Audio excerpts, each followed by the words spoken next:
What's up, bikers? Welcome to episode 163 of the B1KER Bar Podcast live stream. Maybe we should drop the live stream.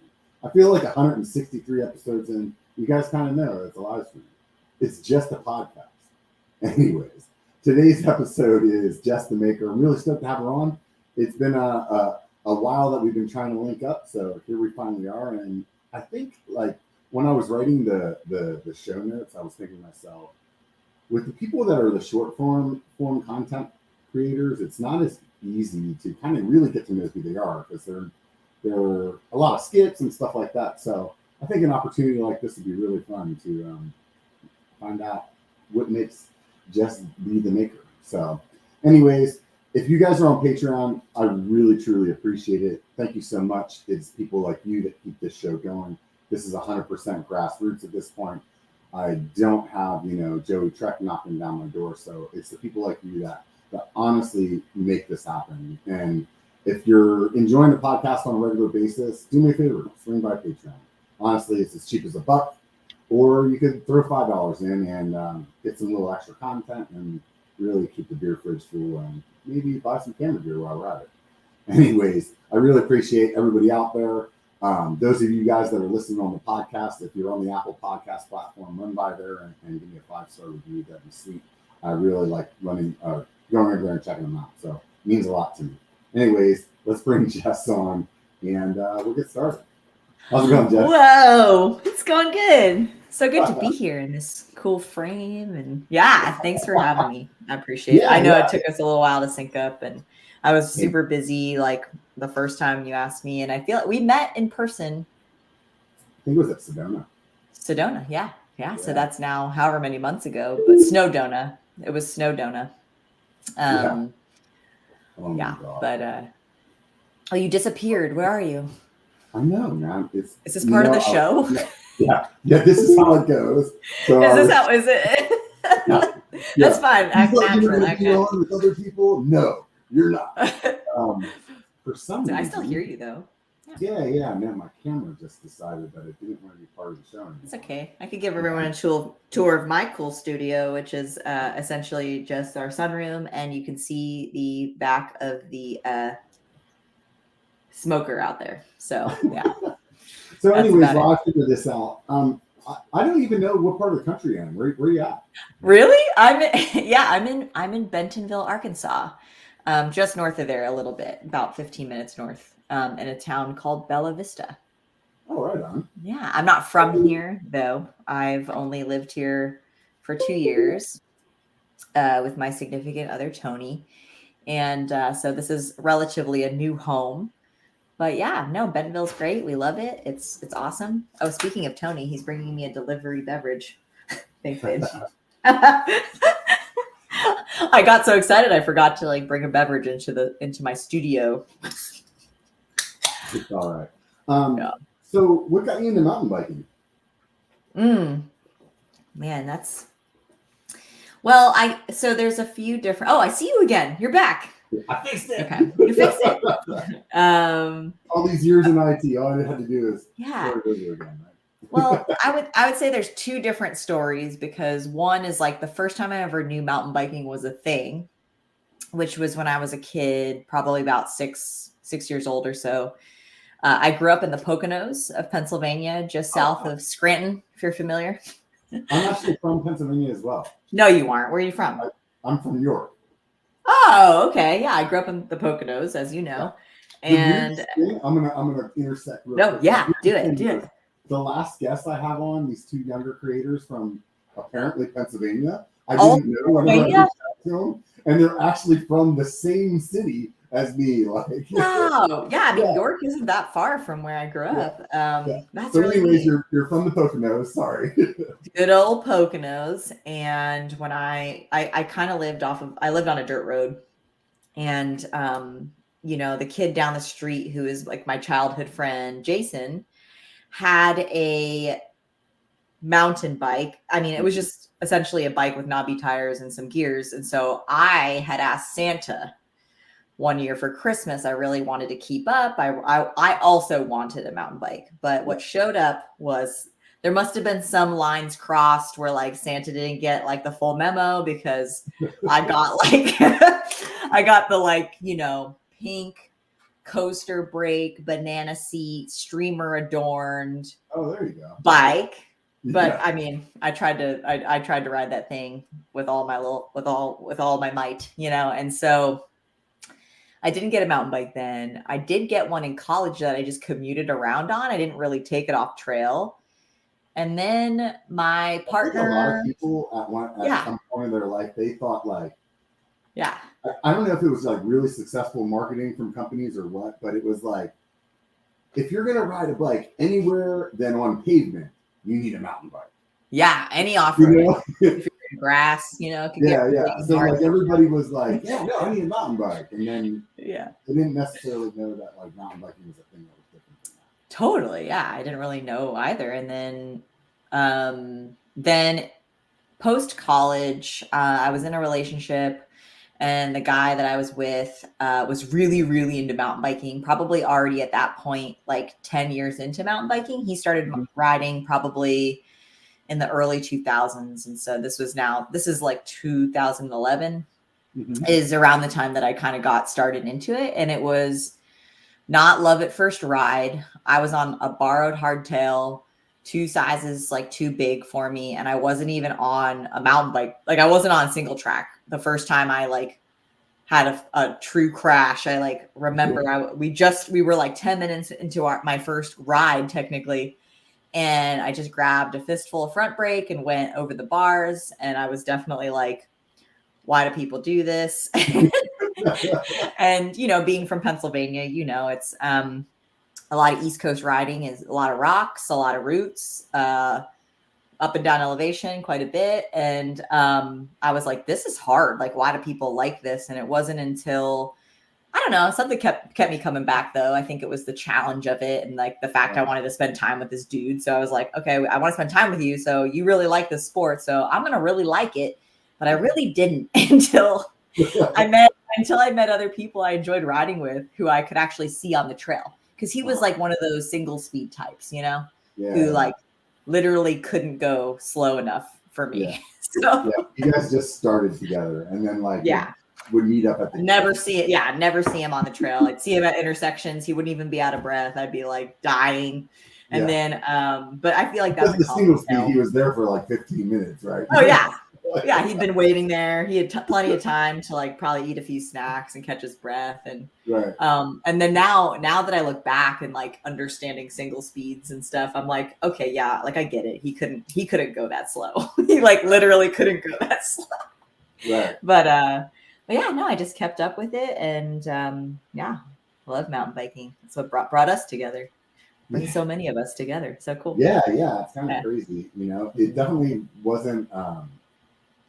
I've always been into bikes, from a young age, and it's kind of always been kind of like loosely part of who I was. You know what I mean? Yeah. But I never really thought that it would be something that encompassed as much of my life as it has. Yeah. Yeah. Like I would imagine with you, like the majority of your friends are probably riders. Yeah, for sure. Yeah. And it's a great way to meet friends as adults, because it's hard to make friends as adults. Like in your, once you get out of college and you're like, well, how do I make adult friends? Right. And so having a sport or a hobby like mountain biking is great, because you can you could go on rides by yourself, with one other person, with a group of people, or, it's pretty malleable in that way, which is really neat. Yeah. One of my friends said to me that, the thing that I think that pulls mountain bikers together even more is it's one of those sports that if you don't consistently do it, like you won't, like you'll lose your fitness, or you lose your skill set or whatever. So everybody that's into it is like, hey, I don't want to miss this weekend because I don't want to like regress or whatever. Totally. So because of that, you end up hanging out with everybody else that wants to do the same thing as you. Exactly. Although I will say, I just got an e-bike. Yeah. There's nothing wrong with that. No, I'm laughing because literally I was smiling the whole time today on the ride. I was just like, what have I been waiting? Why? It's it was fun. I had such a good time, and I still got a really good workout.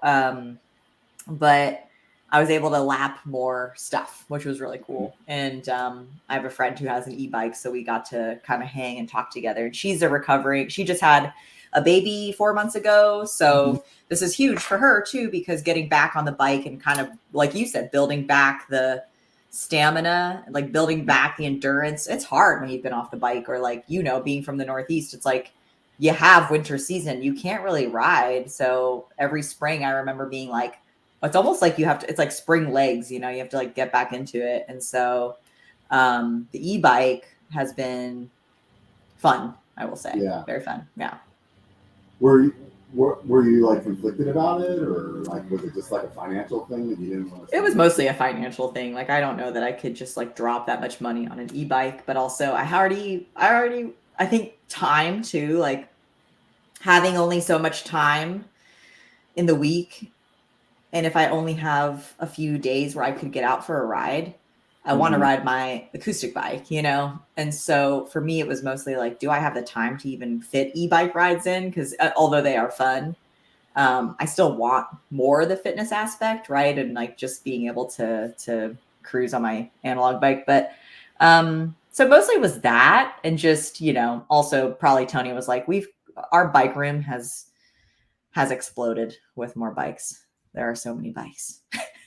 Yeah, no, that's definitely my garage too. It's like, it's a problem. It's one of those things where like, if you have somebody come to your house to work on something and the garage is open, they are definitely like, oh, do you have a bike shop or something? Yeah. They're like, weird. You don't keep your cars in your garage. You keep your bikes in your garage. Oh, okay. Yeah. Why do you have so many? I know. Well, we have one for every type of thing, you never know what you're going to need different bikes for. And if one goes out of commission, right, you needed a backup bike. Yeah. Yeah, you never know. Like when you first get started, you think to yourself that like, I just need one bike that's going to do it all. Like it's just a mountain bike, right? Right. And then the more you do it, the more you're like, oh, this kind of trail. The justification behind it. I think it was the guys at who did, what was it? They're on YouTube. They're the same ones who filmed like the Mahalo My Dude folks. Oh, yeah. I know who you're talking about. Yeah. They did the video about like becoming a mountain biker essentially, and how it just starts off so innocent, just like looking into it. You get a bike, and it just never ends. It's just like, okay, you get a bike, and then you get all the gear, and then you get another bike, and then it just never ends. Yeah. So, what made you decide to start getting into content creation? Yeah, that's a good question. I really didn't decide. I really didn't plan for it to be a thing. Hence my handle, Jess the Maker. It was actually my graphic design handle. So that's what I went to school for. I went as a graphic design major, and then I worked in a bunch of different tech companies as mostly doing web design and also some creative direction and working with teams. Super fun. And I had a little side portfolio and freelance called Jess the Maker. And I mostly did still a lot of design, but illustration and stuff like that. And so I was using Instagram as more of that, like kind of like a showcase of my design work. And then, it was kind of my personal, handle. It was really like, okay, I'll post a couple mountain bike things here and there. Oh, I'll post design stuff. I lived on the road for 2 years. So I posted a lot about travels and mountain biking, and also just random illustrations I would do.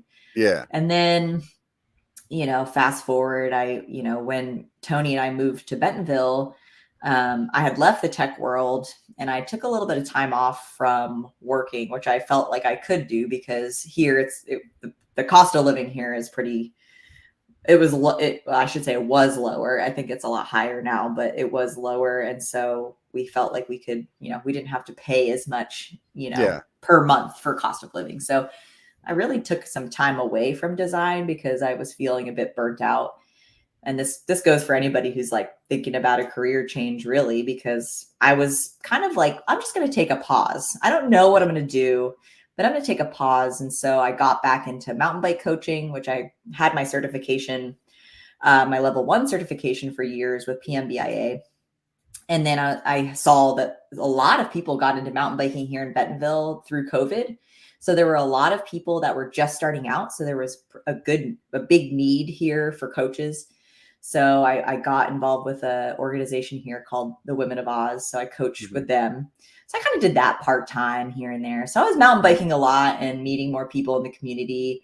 And I just thought it'd be funny to post some funny videos, because especially being around beginners again, you start to realize how many things are just so funny in terms of like looking through the eyes of being a beginner again, and how the sport can feel incredibly intimidating and whatnot. And so I was like, like it just would be really funny to like make some funny videos that feel relatable or approachable. And so I just started making videos for fun. I didn't really intend for it to be a job or anything. I just thought, hey, like TikTok and Instagram Reels are kind of like coming out and people are using Instagram for video instead of photo. Why don't I just put together some funny videos? And that's what I did. And then it started to blow up. And then I really couldn't, at that point, after, especially as it started to grow, I didn't even have the thought of, oh, should I change my Instagram handle to something else, like mountain bike specific? Like I really was like, I don't know what to do right now. This is interesting. And it took me a while to get to the point where I was like, oh, this could be a job. I would say it took me a good year into it. And I'm only into it now a year and a half. So it's not even been that long. So I will say probably the turn of this year, like being into it for a year, I was like, okay, this could be something that I could make into a living. It seems like it's certainly by no means like the most luxurious life in terms of, trying to make money, but I'm learning and whatnot. Yeah. I think that, I think the fiscal part will come.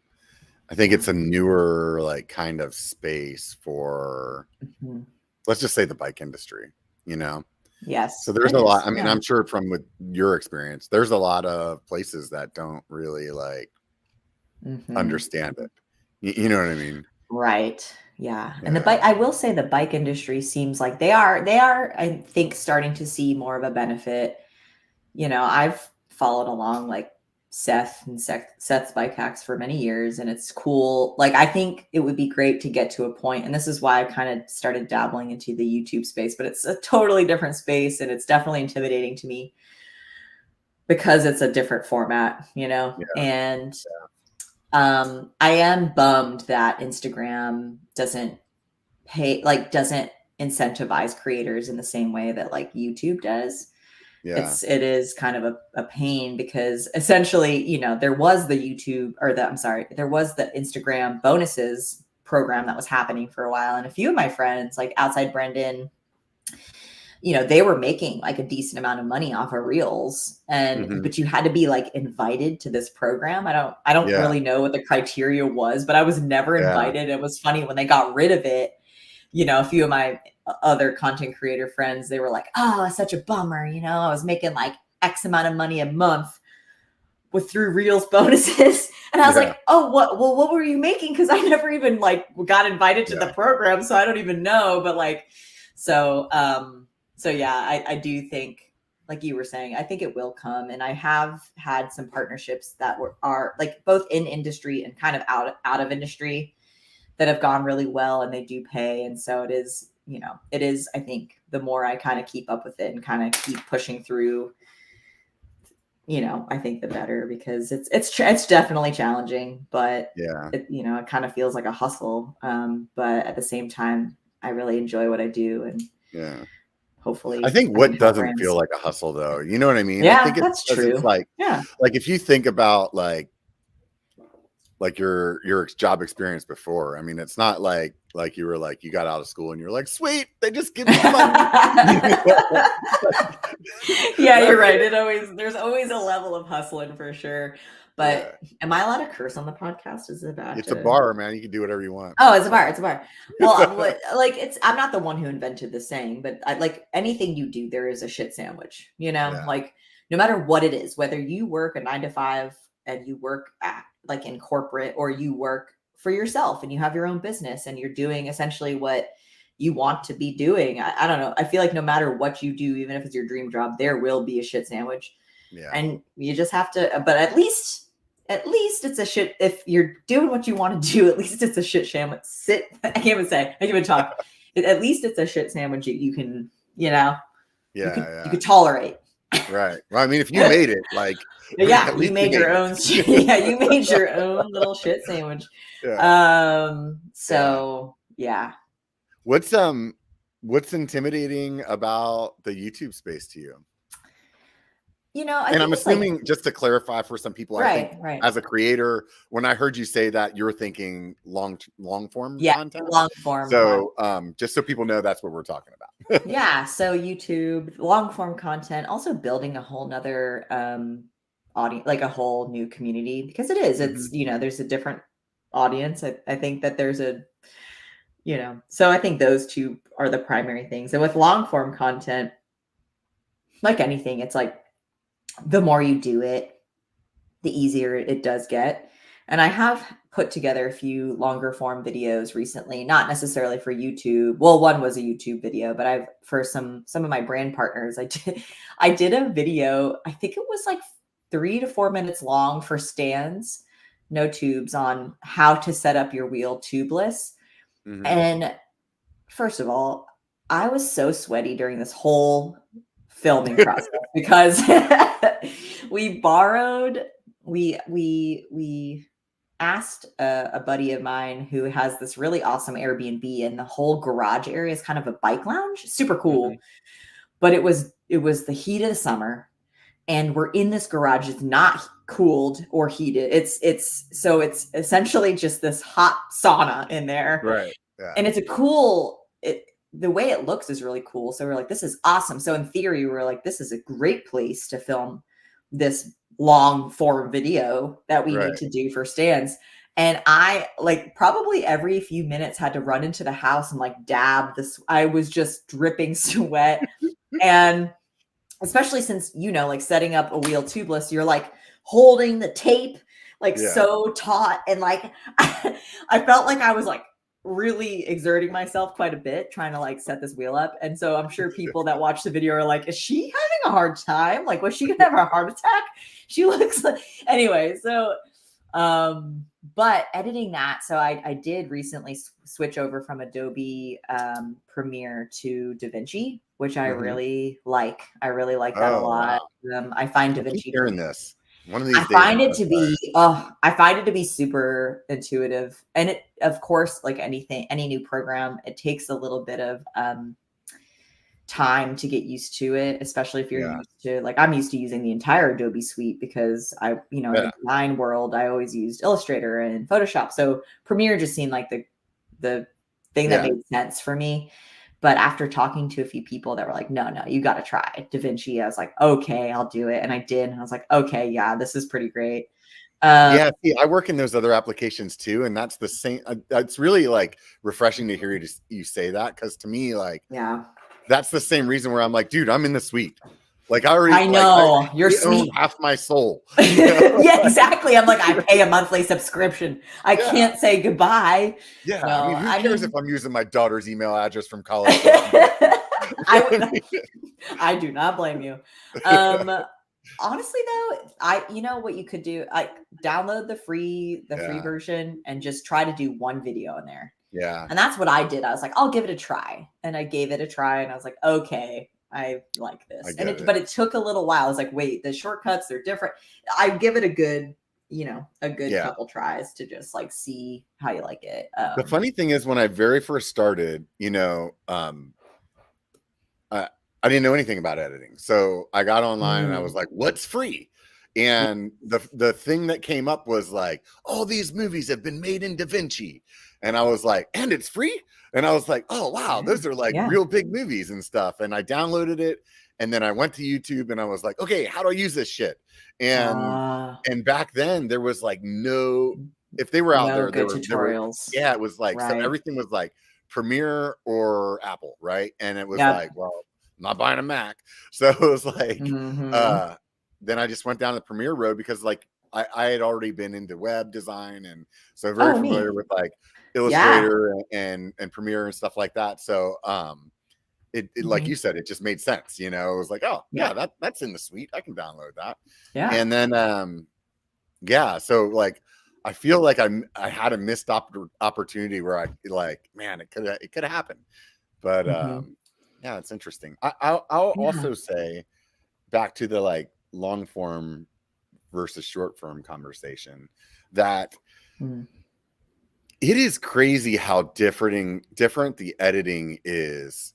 Yes. Between the two formats. So because I started just recently trying to do some shorts and that were like comedy related. And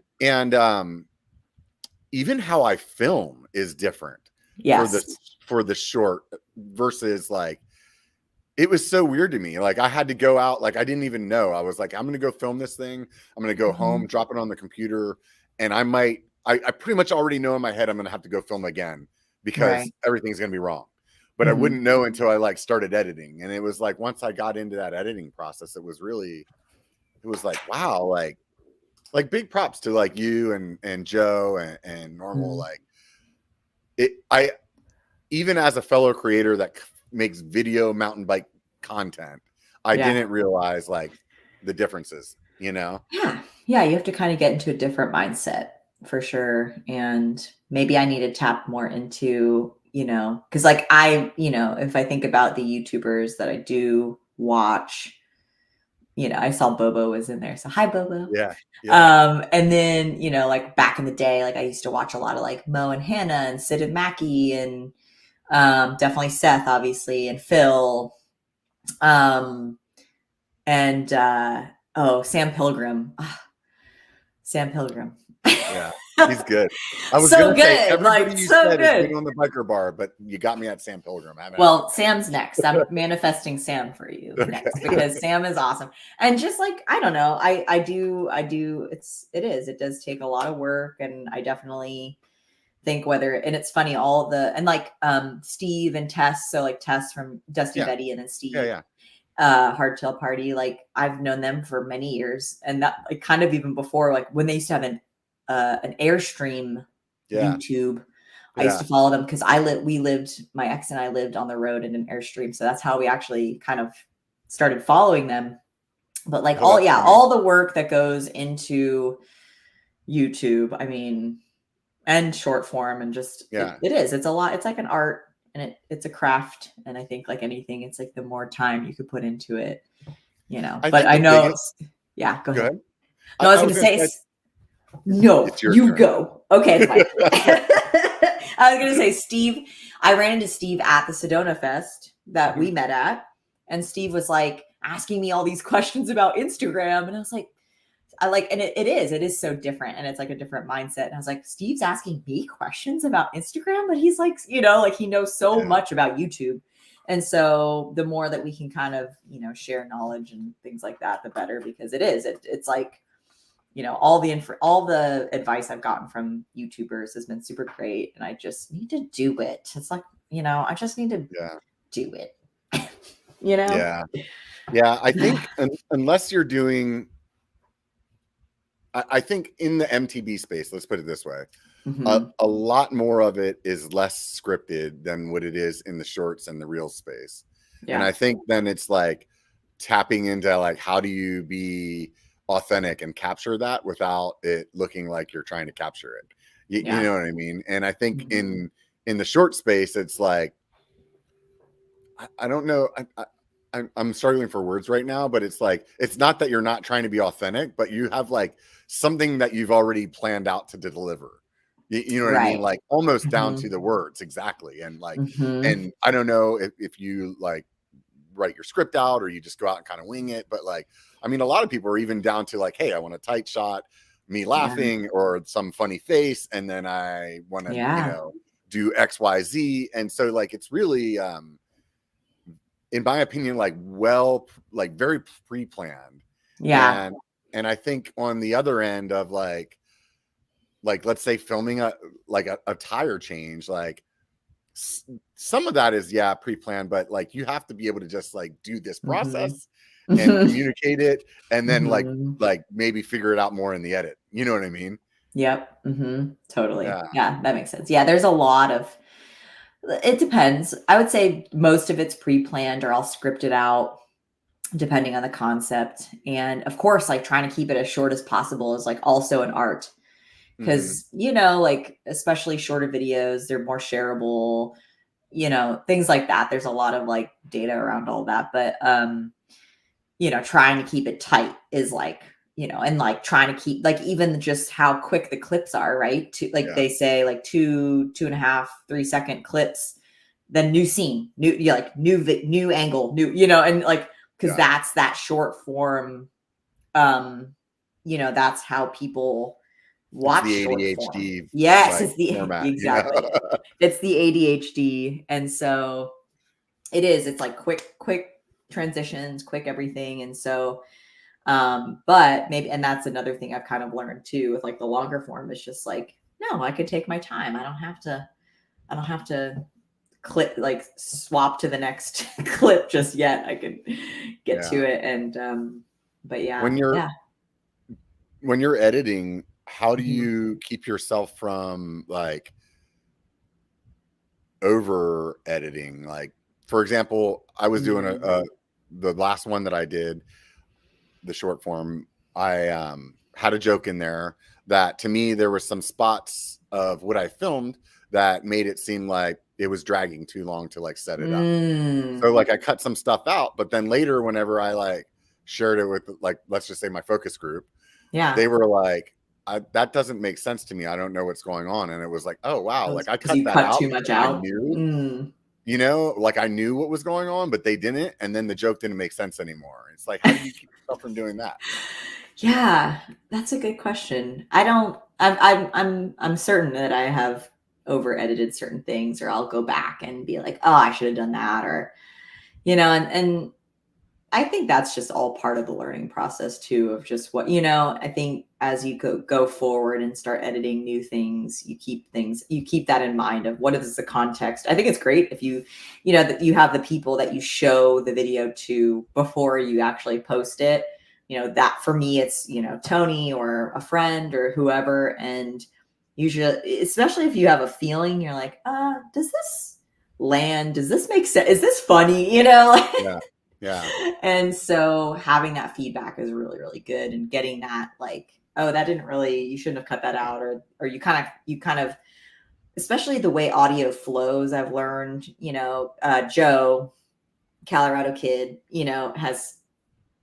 and I talk quite a bit too, and he's helped me a lot with he's an audio, isn't he? I think he's an audio engineer. So he understands a lot of audio. His audio is so good. And yeah, I think just understanding like a J cut and how audio flows better that way, and like understanding all these things that I never really knew has been very helpful. And there are times I'll send him, especially if it's a video for a brand that's paying me money, I'll send stuff to my creator friends and say like, hey, what do you think about this? Like get some good critique, because especially when you're getting paid for it. It's one thing to be like, I just put this together in the fly. I thought about this idea and it was a afternoon where I had a few hours. It's like, that's one thing to just like put it out there and be like, whatever. Yeah. But then when a brand is paying you, you're like, I really want to make sure this lands right. Yeah. So I don't know if that answers your question, but I think you're onto something good there too, where you're just like getting other people's input and making sure, because it's one thing to be on, editing, whether you're on the screen on your computer or I do a lot of phone editing with CapCut if it's like short form and it's nothing super fancy. And we get a little bit we have tunnel vision. And so, and especially after a while, you start watching it over and over and over again. You're like, oh yeah, this makes so much sense. Yeah, exactly. And, I mean, once right. So 300 times, like people don't understand. It's like, dude, sometimes it's like I'm turning the audio off just because if I have to hear this song one more time. Same. I'll mute stuff. I'll just like, but usually a good, like, a good test is to run it by, folks that. And so that's always good. And then they'll usually pick up on some weird things, weird gaps, like, but I don't understand. That didn't make sense. And so, I think getting it's tough good to pick critique. those people though, It is. Because some people like they are a friend or they like you or know you, so they're just like, yeah, that was funny. And you're like, no, but I want you to tell me, was there a spot where you were bored? Like, was there a spot you thought about what you were having for dinner? You know, and like they don't necessarily think in that like creator mindset where it's like they're like, oh yeah, that was weird whenever it changed to that other one, but I didn't think anything, like I didn't think I needed to mention that, you know? It's yeah. Like, yeah. So yeah, those are like, yeah. It's nice to have a people that you can like work with in that aspect, because at the end of the day, like you never know, right? So yeah, and I think being able to take criticism too. I think coming from the design world where I'm just like used to getting client feedback, getting for so long. So I'm like, I've always felt for the most part that when I've had feedback and then went back to the drawing board and made the edits or did whatever, it always kind of came back stronger. There's definitely times I've gotten weird feedback from clients. Don't worry. There've been times like in terms of like design stuff where I'm like, I don't know that we should be Frankensteining this logo with this logo together. But but for the most part, when you get feedback, good feedback, it's I think a lot of times I was listening to the editing podcast. The guy on there is one of the editors from Logan Paul. And really good. And just lost my train of thought. Right. I remember. So they were saying like it's good to have other people watch it, but a lot of times you already know, and just having somebody else watch it, you're like, yeah, I need to fix that. Like before you like maybe in the back of your mind, you're like, this part's a little messed up. But as soon as you like feel that pressure of actually like a person in front of you looking at it, you're like, yeah, that needs to change. Yeah. You know what I mean? So that helps too. So 100%. Yeah. So I would imagine that when you started, you didn't think about going to Sedona and having hundreds of people coming up to you. No, I did not. That was a new experience for me for sure.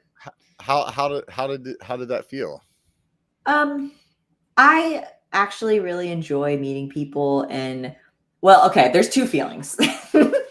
There's two feelings because one, there's this feeling of sheer panic because someone comes up to you and they're like, Jess, and I'm like, in my head, I'm like, this person is coming at me like we've met before. Oh no, I forgot their name. I'm a terrible human. Like, who is this person? And I'm racking my brain for like, who is this? I've met this person. Surely maybe I've coached this person, or we met at a previous festival. So my first instinct, like, especially in the beginning, was, oh no, I'm panicking. Who is this? Right. And then what happens is they're like, you don't know me, but I know you.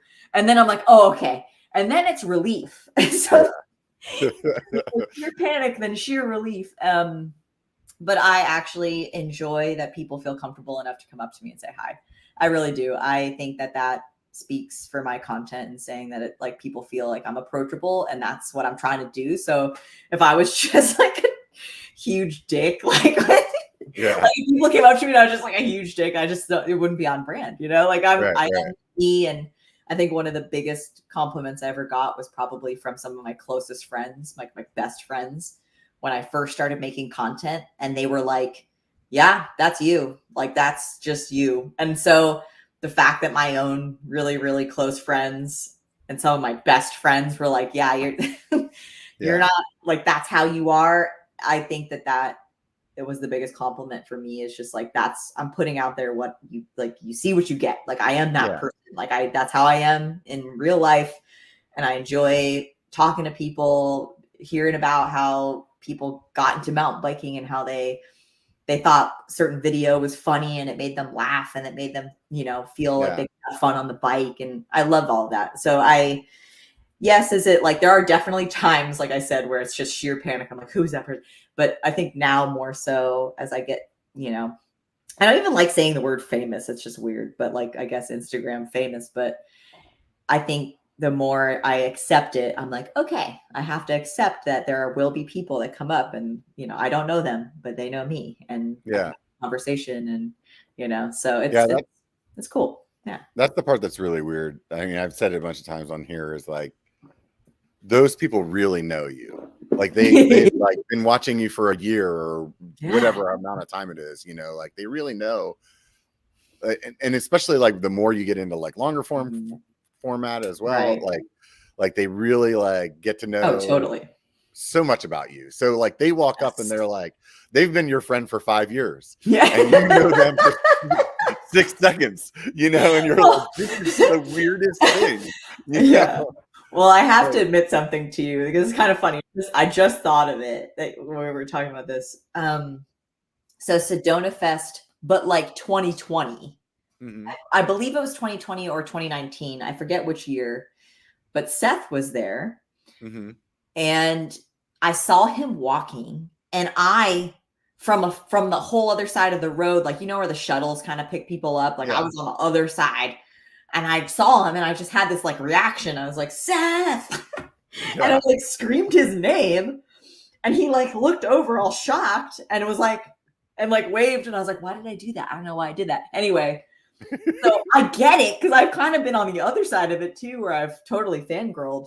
Yeah. And I get a lot of people coming up that are like, sorry to fanboy, sorry to fangirl. Like, and people are very apologetic. And I'm like, no, it's okay. Like, thank you for coming to say hi. Thank you for introducing yourself and saying, but it is, you're right. Like I think it's cool. Like they get to know me and, through the internet and, like, you get to know somebody through there. So you feel like you know them. Yeah. It's really interesting. It's definitely like, it really is. One of the things that I never, like, I don't know why I never really thought about it at all when I started. And it's been something that, as time goes on, we normalize it more and more.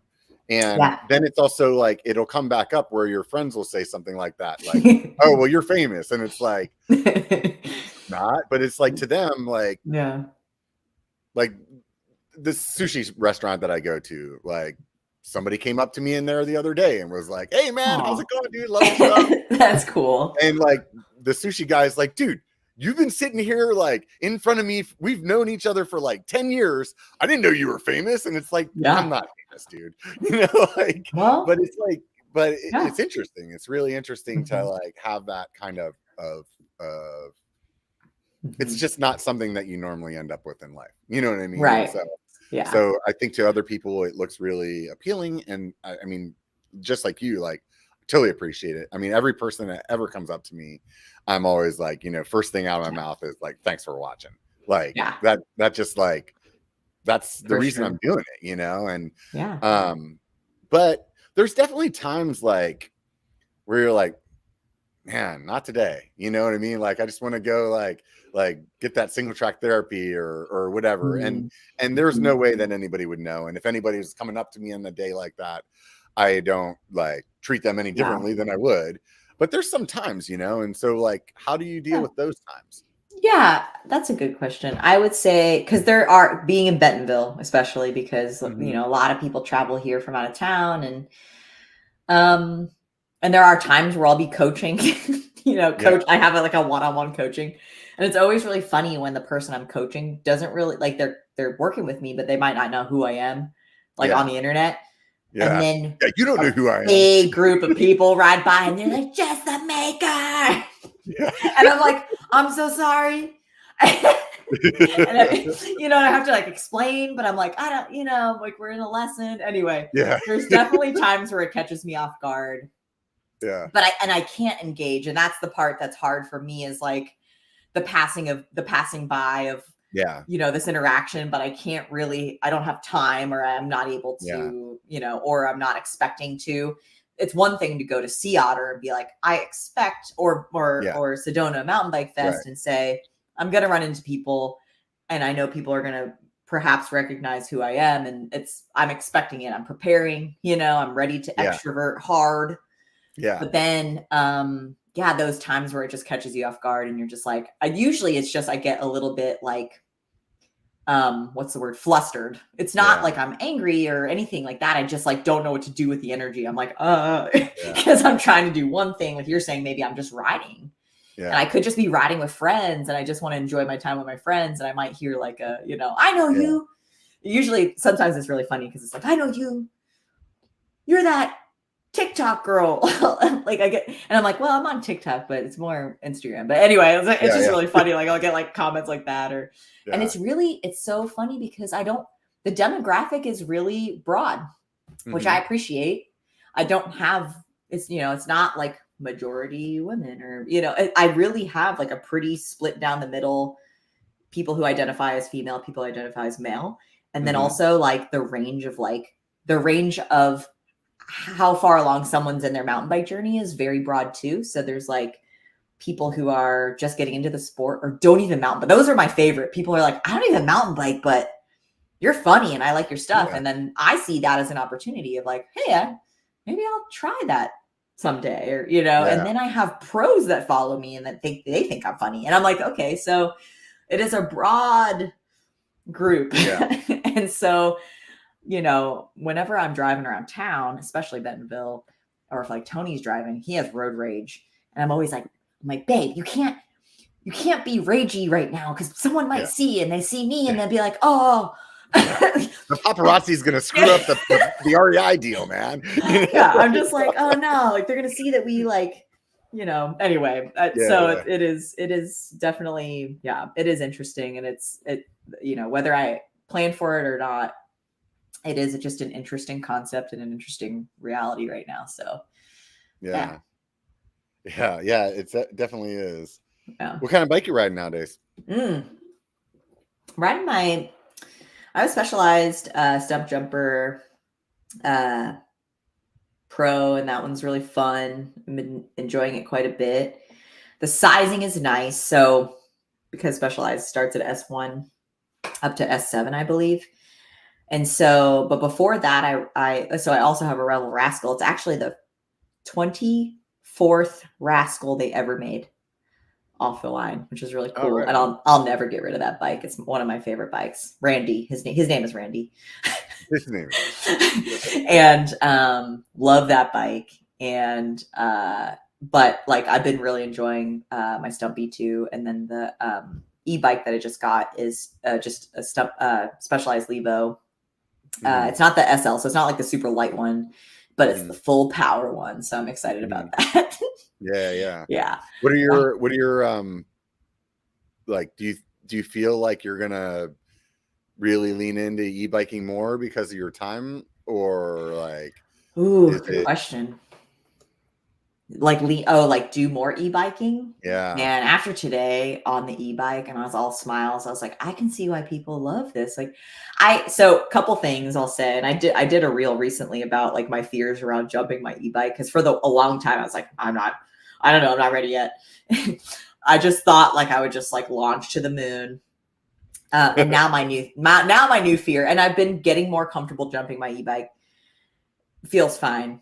I feel like there's a lot more input that has to happen in a different way, but I really enjoy the heaviness of the weight. It's almost like, the old school DH bikes, like just heavy.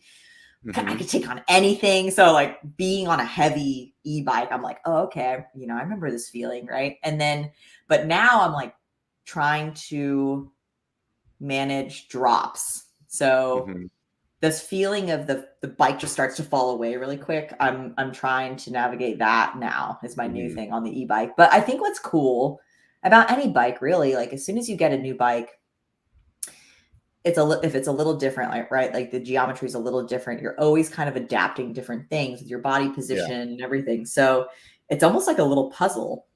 Yeah. And you're like having to unlock new things on a new bike. And so that's kind of how I feel right now on the e-bike, is like I'm unlocking these new things, and it's super fun and challenging, and I love it for that. But I don't think I would ever I don't think I could ever give up riding my acoustic bike for an e-bike. Like I think the e-bike is a great complement to the Quiver. I love it for a lot of reasons. And like we were talking about, like in terms of, hey, if I only have an hour and a half and I want to go run some laps and just jump for an hour and a half, well, I'm going to get more laps in on the e-bike. So I'm going to take the e-bike. But if I want to go take a soul crushing ride and ride. And so the other thing I love to ride is tech. I love rocky tech. I love technical climbing and downhill tech. So, that I probably prefer to take my analog bike and just, I think that's the Pennsyltucky in us, because I'm Yes. the same way, man. Something about that's where we rocks learned, that and crush that's your soul. Yeah. Yes. Yeah. Yes. Yeah. And for a long time, I didn't realize that's where it came from until Is that the last right? I time think you're when I right. went home, I was riding the trails there, and it was like, oh my God, 100%. like everything here this way is like, no wonder this is why I like this stuff. That's what I learned on, For those of you who don't know what it's like to ride in Pennsylvania, I want you to imagine having a giant bulldozer or like a giant dump truck of random size rocks, and then all of a sudden it just gets dumped out onto a trail. No rhyme or reason, but I actually think like it's almost like riding through a riverbed sometimes, but rocks off kilter. A lot of at least in Pennsylvania, like in Scranton area is where I kind of learned to mountain bike. So I don't know if you've ridden Music Mountain. No, I haven't. But it's super rocky. It's a really cool area. But Scranton's like northeast Pennsylvania. It is right? northeast Pennsylvania. That's and that's actually where I learned to ride. Even though I'm from the Poconos, I learned to ride in Scranton. And so Music Mountain is just such fun rock tech. And it's I don't remember the type of rock it is, but it's very grippy, super fun. And it's just like there's no rhyme or reason. Like these rocks just want to stop you. There's here in Bentonville, we're very spoiled and very coddled, at least Bentonville proper. You start to get outside of Bentonville proper and you get a lot more rugged trail and more sort I think of the other natural... thing that I kind of forgot about when I was riding in Pennsylvania was like there's leaves like hiding all these rocks too. And then there's like, oh yeah, we have moss. Surprise. Too. We also have moss. We also have slippery roots. Yeah. There might be a root that's just under that leaf next to the rock that you're not going to see. So but you'll feel it when you're going over the handlebars. Exactly. And I enjoy it now. When I go back, I love torturing myself and riding on that kind of stuff. I shouldn't say torturing. I enjoy it now. I definitely, especially in the beginning, I did feel as a beginner, it was really challenging. And I could see how if that's your first experience and you didn't want to, keep challenging yourself to come back to it because it's so hard. I could see that being a huge turnoff. And it's funny that you mentioned that, like the whole Pennsylvania thing, because when I meet other people from Pennsylvania, and they say I'm a mountain biker, I'm like, yeah, I know. You must really love mountain biking. Like you must really love it. Yeah. Yeah. And I got into it whenever it was like the 90s and we were basically on 10 speeds. And so it was really stupid then. So, but it's definitely been, it's interesting to see how things kind of shake out, Yeah, it is. I got out of riding for a while and then, back into it out here in California. So I really changed a lot of got way better. Let's just say it that way, So whenever I went home and rode on those trails again, like it had been like almost 20 years since I rode there, and I definitely went back with this like kind of like I'm better than you Pennsylvania attitude, where it was like dude, I'm riding like real mountains, real ones, like what we called the mountains in Pennsylvania were really just hills, and so like the Appalachians are like, that's our mountain range in Pennsylvania, and it's like out here in California, there's our foothills. It's like that's true. There are neighborhoods, and so when I went back, I really had this kind of like perception that like I'm so much better than I was, and Pennsylvania humbled the shit out of me. And like reminded me of like, give these East Coast riders like the respect they deserve. Just because they're not losing like 5,000 feet elevation in a ride doesn't mean they're not riding good. Totally. So it's definitely interesting. So back to the e-bike. One of the things that I personally like don't like, just like you said, I see the e-bike as like another quiver, another bike in the quiver. Like I love analog riding, and one of the things that makes me not be like, yes, I'll do e-bikes all the time, is I don't like the weight of the bike. I don't like how it handles differently. I don't like how it brakes differently. But the thing that always like surprises me when women like you are like really embracing it is like, how do you deal with that? Because I'm like, I have probably over 100 pounds on you, and I'm bitching about it being heavy. And you're like, no, it's just like great. And I'm like, I don't heavy. understand that, It's heavy. Yeah. Oh, and like I said, I'm still kind of getting used to my e-bike and kind of getting used to the input that I need to give. And, especially as mountain bikers in coaching. So last fall I did my level 2 air course with PMBIA out in West Virginia.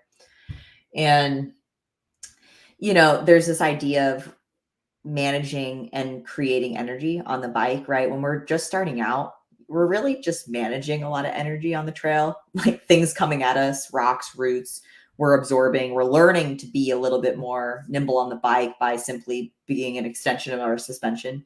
And like, legs and arms are bending, right? We're active. And then creating energy, right? That's when you further develop in your skills as a mountain biker, creating energy is pumping, it's jumping, it's creating energy essentially. And so I'm finding that on the e-bike, it's challenging because like the energy is also like in a battery right now, and it's the speed is there. And the weight though, and having to be really dynamic and really exaggerate certain things. That's what I'm finding right now, is like having to really exaggerate, especially being a lighter rider. So maybe not so for somebody who is a little bit heavier, on the e-bike, and there's a little less of a disparage between the weight and the rider. So I feel like I'm having to do a lot of work to make the bike do stuff. Yeah. Right. So yeah, that's probably noticing that. I mean, I feel the exact same way, and I'm like, and I'm a lot heavier than you. So it's like that's what's interesting to me. I really feel like it always surprises me that lighter riders aren't like hating e-bikes more. You know what I mean? Like I don't like, it's hard for me to wrap my head around, because I'm like, that thing just pisses me off, Yeah. So it's like, yeah.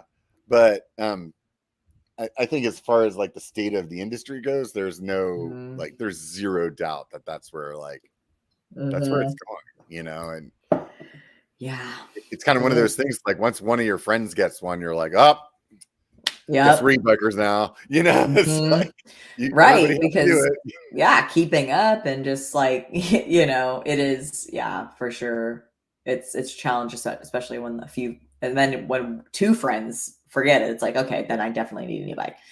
Because then you're going to get FOMO every time they're like, well, we're going on an e-bike ride, so you're not going to want to go. It's like, like, really? For sure. Yeah. So, it's definitely interesting.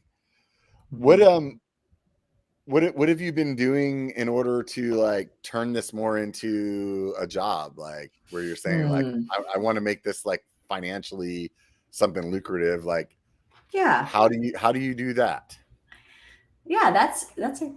So I'm still trying, and I will say, we all are. Seth has it down. Seth knows the magic. And I've listened to his podcast when he went on with Payson, and it's like I think where Seth's at is a really good place, right? Because he doesn't have to bow to any sponsors, right? Like the whole Wayne's World reference of he really doesn't at this point, because he's making some good money off of YouTube, and so that's great. And I'm at a place right now where like we talked about, Instagram isn't really incentivizing their creators, so there's that challenge. and like, I'm trying to break into the YouTube space. I am on there. I've started a channel called Dirt Scouts. I have one long form video, so Yeah.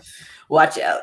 But I really I'm going to start trying to pump out more long form, and it'll be more sort of edutainment, but also sort of the same stuff. I would love to do more skits, but longer form skits. But you're Things posting like, your reels over there. yeah, for the most part, if I, remember to do that. So not all the time.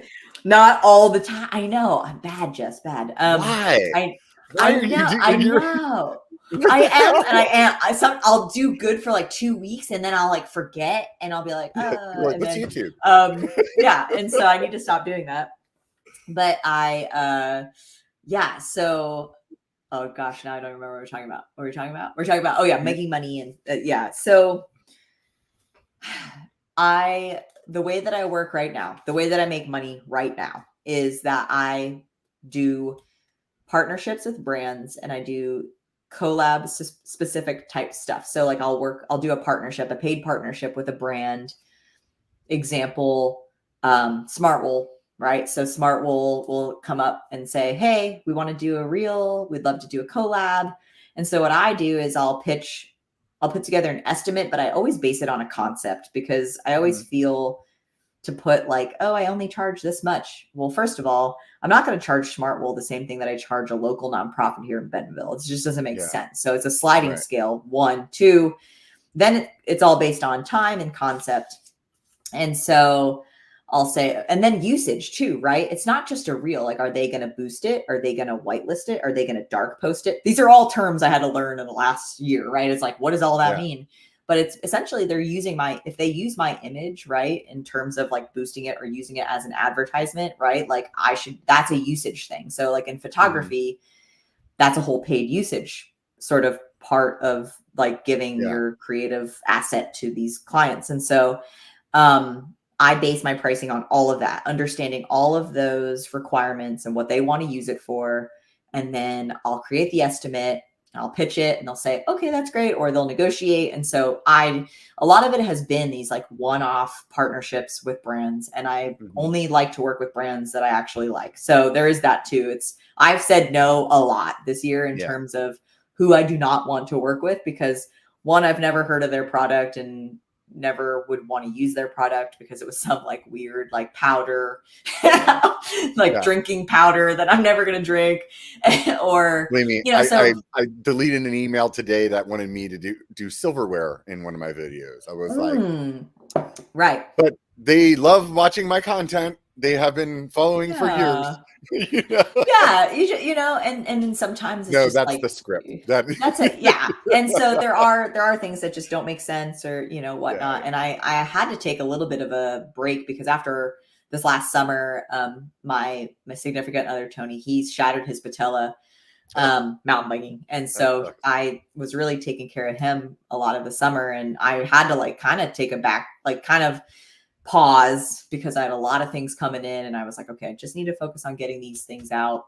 But yeah, so that's primarily how I work. I only have 2 financial sponsors, and not for a lot, for a year. And so Stans and B1KER. So B1KER makes like stainless steel type vessels and stuff like that.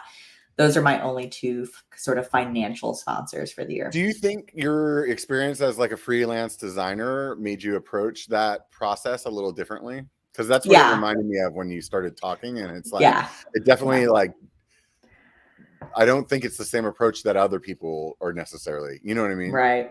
Yeah. So it does help, I think, knowing the client side of things and being able to like pitch ideas. Essentially, it's the same thing I used to do. It just, I'm not designing, I'm making videos now. Right. Yeah. So I think it's good. And I hear this from brands too, that they're impressed with like my process part of it, but I'm like, well, what else would it be? Like, right. Like you just, all of a sudden the next day you log on and I posted a video and you didn't even know what it was about, or, so I think there is some benefit there. And I do like working with brands and trying to be creative and try to make it not so hokey with how I pitch certain things, or like, my spin on things. But then the other side of it is, and this is something I'm trying to work out for next year, are some bigger sponsorships. So I'm still navigating that of just how that works, because it's one thing, like exclusivity is an interesting thing, right? Because for apparel, for instance, I wear a lot of different clothes and I like to express myself. And, so being beholden to like one apparel sponsor is tough. And my friends it is very tough. And my friends at Hand Up have supported me. They're a product sponsor, but I also like through affiliate marketing. That's another way I make that's very minimal. That's not like the big piece of my pie or anything, but affiliate sales are nice. And I think breaking into YouTube, and once YouTube starts to grow, that'll be a bigger piece. But I think for now, it's not really my biggest piece of the pie at all. And so, and now I'm thinking for next year, it'll be a good mix of sponsorship. So like these exclusive partners that I feel like I could be exclusive with because I like their product. And these are things that I don't mind wearing the same thing, like helmet, glasses, like the things that are like in this frame, and bikes and stuff. And so I'm trying to work those deals for next year, but still keep a lot of my, the same thing that I did this year with around collabs and kind of one-off contract deals. And then affiliate and hopefully building. That exclusive thing is the thing that always like, it's like on one, it's like this double-sided sword for me. It's like on one hand, like, yes, I do want to like, get some kind of sponsorship in place. But then I immediately am like, what you're like talking about. Let's just say an apparel brand. It's like, oh, I love their shorts and I love their shirts, but I don't always wear their gloves. You know what I mean? And it's like, and it's not that I don't like them, but I prefer these other ones. And it's like, oh, I just hard. Wear whatever glove I want to wear. Like, I don't even care. And like, and then you're kind of in this spot where it's like, well, do you feel like a sellout if you say yes to that? Or do you like say no and then like keep yourself from being able to grow because of like whatever like financial freedom that would give you, or like, you know what I mean?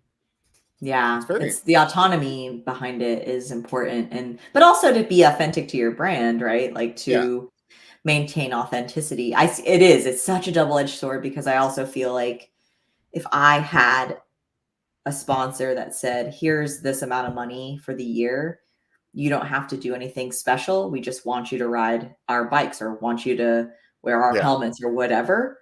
I would be super stoked on that if it was a brand I really loved, because I can live, like it is like, it's like, okay, well, especially if it was like a decent amount of money, I don't know like what it'll be, but I could then focus on making the content I want to make instead of these, one-off collabs, if that makes sense. So it's double-edged sword. But I think that's the flip side too for the marketing manager is they're like, well, we don't want to just write you a check for $50,000 and then you'd be like, I'll make you some stuff. Don't worry. Let me do a lot of stuff. You're gonna see we're so gonna do much stuff. the things. We're gonna do all the things. Because I think that some creators like you can get into a spot where you're making money like that, but like I don't know like how you get there from the beginning to that spot. I've talked to people in the beginning spot, and I've talked to people at the other spot where they're like doing very well financially, but the path in between like is like this gray area, and well, that's where I'm at. I'm kind of in the messy middle right now. But it's fun, it's good.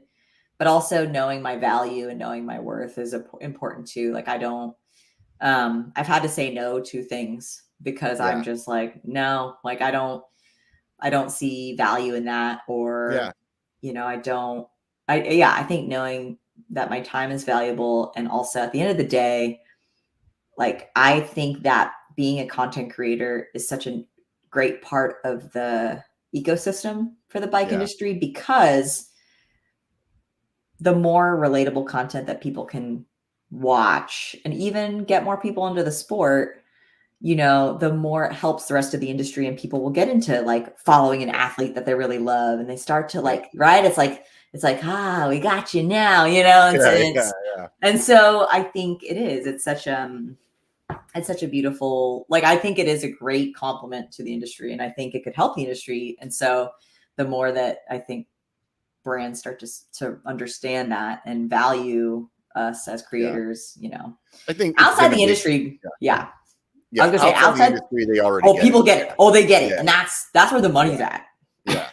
That's where the money's at. The brands I've worked with outside the industry, they're like, oh yeah.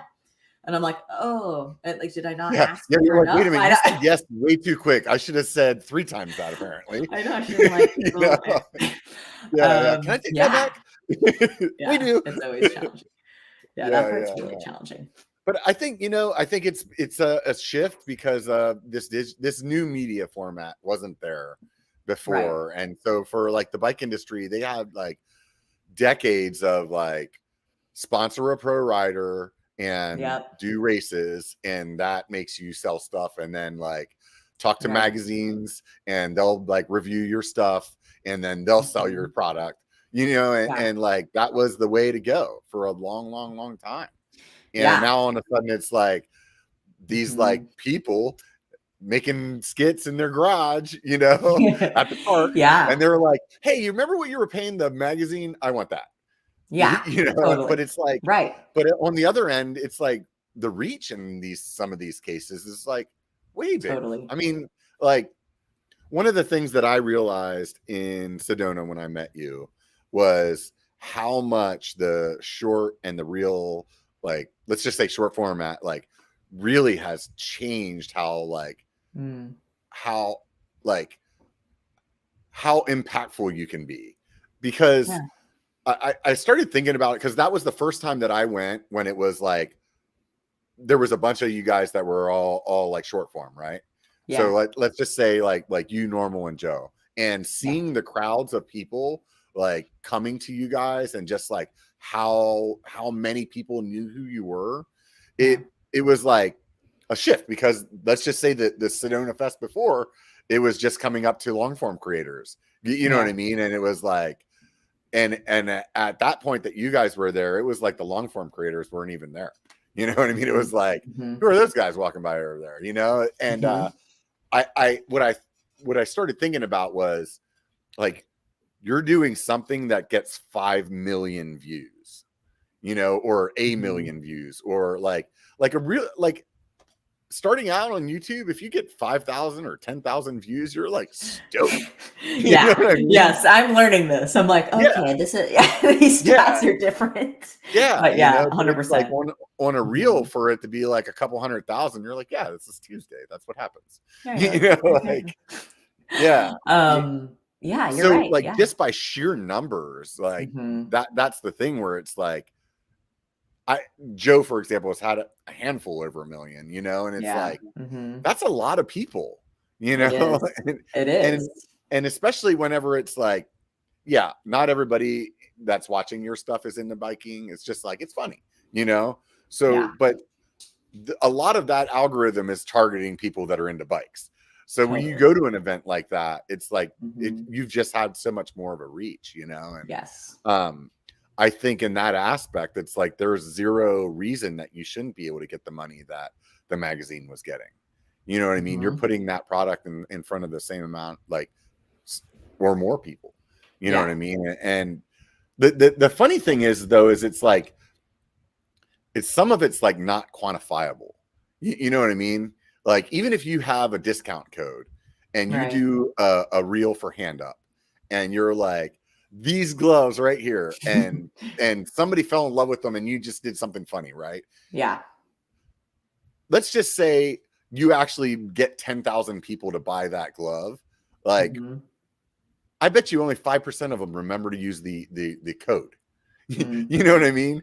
So then it's like, oh, well, there's so much of it that didn't even like, there's no way to track it, and that's the tough part, is like the tracking. You might, what if you had a video that only got 1,000 views, but 800 of those viewers like purchased that product, versus something that you got 1 million views on, and 100 people made a purchase. Totally. Yeah, I think brand awareness or like brand loyalty, especially when you start to like see somebody wearing or using the same thing, but not necessarily, right? Like people, especially because I come from marketing and advertising in my past, like there's a lot of science behind, like psychology and science behind all of those things, and the reason people behind purchases, right? Like you never know, right? So it is hard to quantify in time at times. And back to what you were saying about athletes, I've talked to a few athletes, but also, my folks at Stands, like we all talked the other day about a lot of athletes, they don't want to make funny videos, or they don't want to make videos in general. They want to focus on training and doing what they're good at and winning races and stuff. Right. So like the last thing they want to have to do is be like, oh yeah, that's right, I have to make that video to appease my sponsor and be all, I think it's really unfair for them to do that. Right. I really, truly think it's unfair where they're asking these athletes to be like social media people. Right now, they have to be a social media presence. And it's like, dude, that's not what that person's do. That's not that's not their thing. Yeah. Like, you don't want them to do that.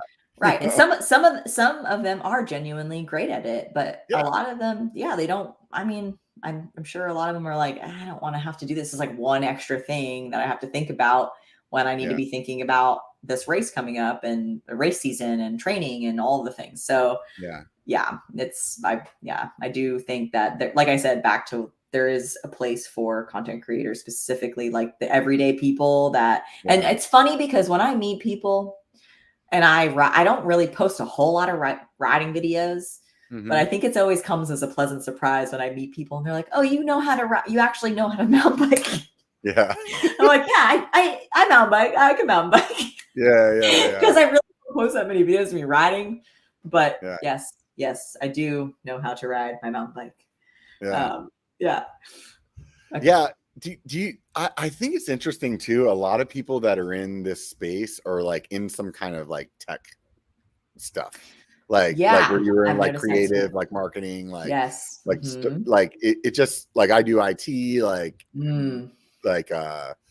I did website stuff too, like and I think that part is like like for me, web was always like a creative outlet.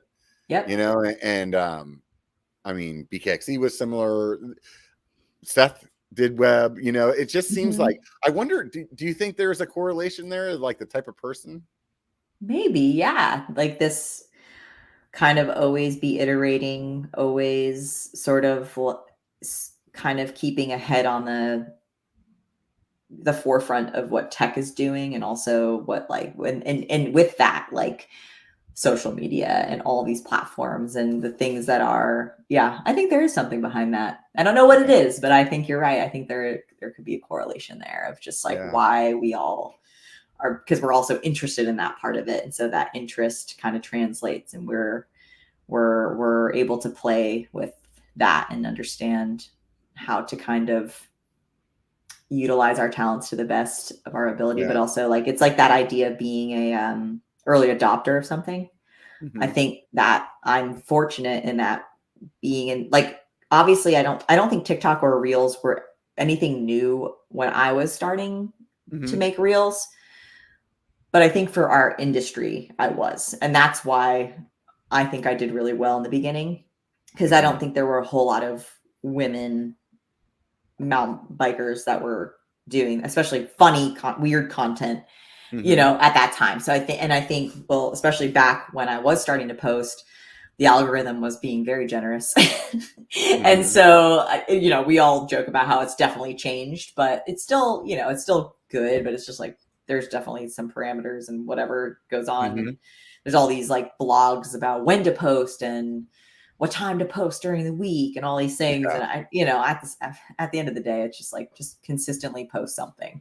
I'm sure there is science behind, there is data around more engaging times of the day, of course, but I just think I was in a good place at a good time, and I also kept consistency, that whole time. And so, but being an early adopter, back to that, I think that's a big thing.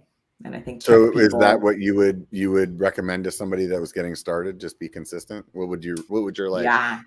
What would your advice be? My advice would be to get out of your own way. I think there's this feeling of it's like putting yourself out there, and I get it. It's uncomfortable, especially when you put yourself out onto the internet. You're like, feel weird, and especially when I first started out and I was making videos. There were a few videos I remember that I put together, and I thought, I don't know if I'm going to post this.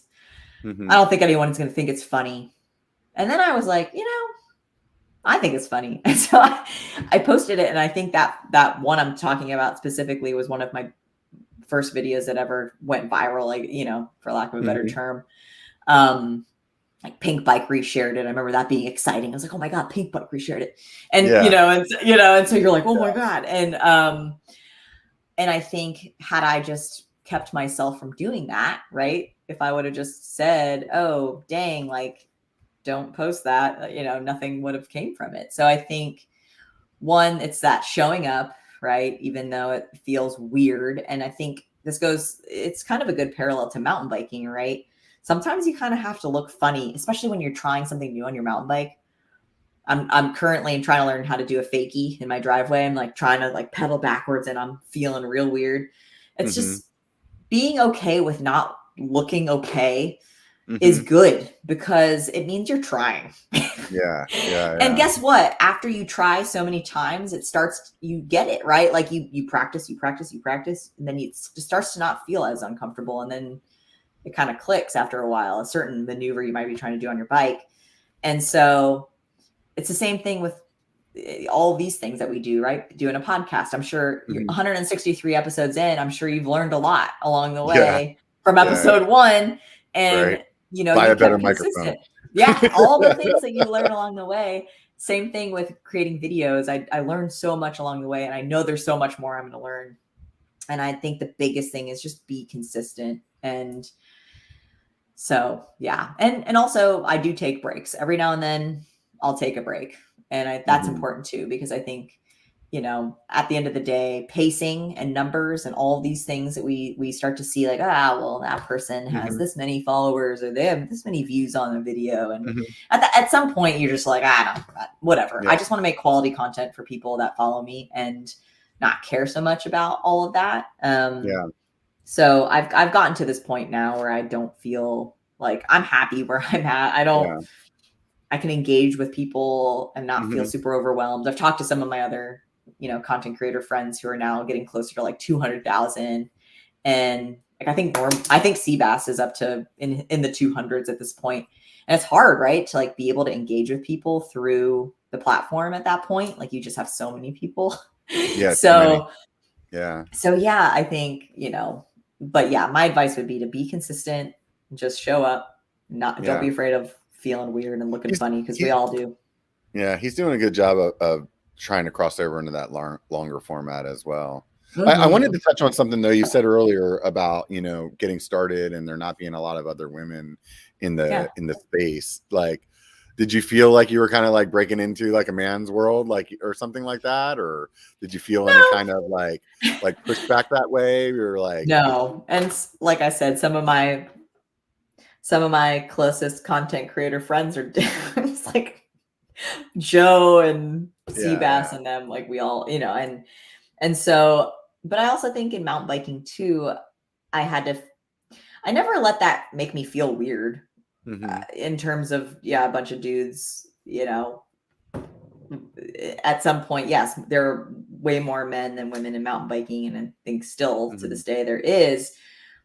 But I think at the same time, because mountain biking is it's a sport you could do by yourself, but you could do with other people too, lends itself to, I don't know. I just think I never felt like I couldn't show up in that way. I feel grateful that I had surrounded myself with people, men and women, that I felt good in the sport. I feel lucky in that I would, there's only a handful of times I've ever felt like intimidated by people, but I think a lot of the folks that I rode with back in Pennsylvania and even, upstate New York where I lived for a while, Yeah, a lot of dudes, but Yeah. I don't know. Like I just felt everyone was very supportive, and we also had a women's group that I helped, do a lot of skills clinics for, up in Ithaca where I lived for 8 years, and so they, like, I felt like we wanted to get more women into the sport, but it was always with the help of the guys too. I don't know. They helped us build features. They helped maintain the trails. Like, I don't know. Allyship is super important. But I also will say I've always felt, good. There very rarely had I felt not welcome in mountain biking. So yeah. Yeah. Earlier you had mentioned about doing like skills coaching and stuff like that, and I think there was one of the comments that came up, like, oh wow, she really knows her stuff, and Yeah. I thought that there's an interesting story about how you got into skills training. Something on coaching? Your website said you originally like won a prize. I did. I won. How did this happen? This is funny that you bring this up, because so this was a few years into my mountain bike journey. Probably I was riding about 3 to 4 years at this point. And I was starting to follow Lindsay Richter and like Ladies All Ride on Facebook or Instagram. And they posted, I think it was on Facebook actually, they posted a giveaway. It was a contest, and it was basically an all expenses paid trip to one of their clinics. And I think that this specific giveaway was for Grand Targhee out in Wyoming. And it was, all expenses paid. All you had to do was create a video and it had to tell everybody why it was you and your best ride buddy. So my friend Gretchen and I, and it was like why we deserve to come to this skills clinic and, make it fun, make it, do whatever we wanted. So we made a funny video. So it's funny that, like I'm making videos now because we made a funny video to like enter this contest, and we won. So what was the video? What was the premise? The video was essentially, so like Gretchen and I had been training to do the Idaho Hot Springs loop in Idaho. And we were saying how we really needed to go to this skills clinic so that we had more skills for when we went on this big trip together. And we were like, here are some of this, because they ask you like, what are some of your skills you can do now? Show us what you can do. And the whole skit was like we would ride. So I'd be like riding a bike, and all of a sudden it would cut to like a stunt double. And it was like a dude wearing like a wig, like in the same clothes as we were wearing. So like I remember it was my partner at the time. Like I would like try to go up on this log over or something, and then it would cut to him, and he would do like a crazy thing off of it. And then same thing with her. It was like we cut to her stunt double. Yeah. And then there was a scene where we're in the parking lot and we're like paying them at the lot, and they're like taking their wigs off and everything. And so the whole thing was this premise of like, we're paying these stunt doubles. And then like we admit it in the video. We're like, hold up. Okay. We need to get these skills. Yeah, we were like, we need these skills. We don't have enough money to keep paying these stunt doubles all the time. And so yeah, they selected us, and they flew us out, and we did a skills clinic. So that's what actually inspired me to become a coach. Was Lindsay and the crew at Ladies All Ride. And then, so I feel like you should remake that video. I feel like we actually should. That'd be really, really funny. It was, the stunt double thing was so fun. Yeah. So from there you go on this trip, and then like, what happens?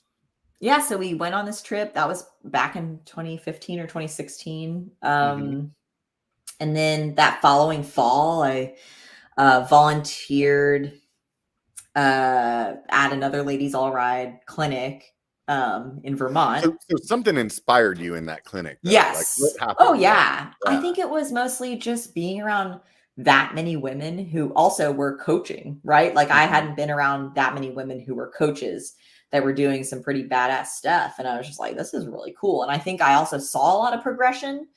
I think up until that point, especially then, I had only gone to, so being from Pennsylvania, Dirt Rag and Dirt Fest. I used to, love going to Dirt Fest. And I took like a very small clinic, like when I first started riding at Dirt Fest. That was my only time I had ever gone to a clinic.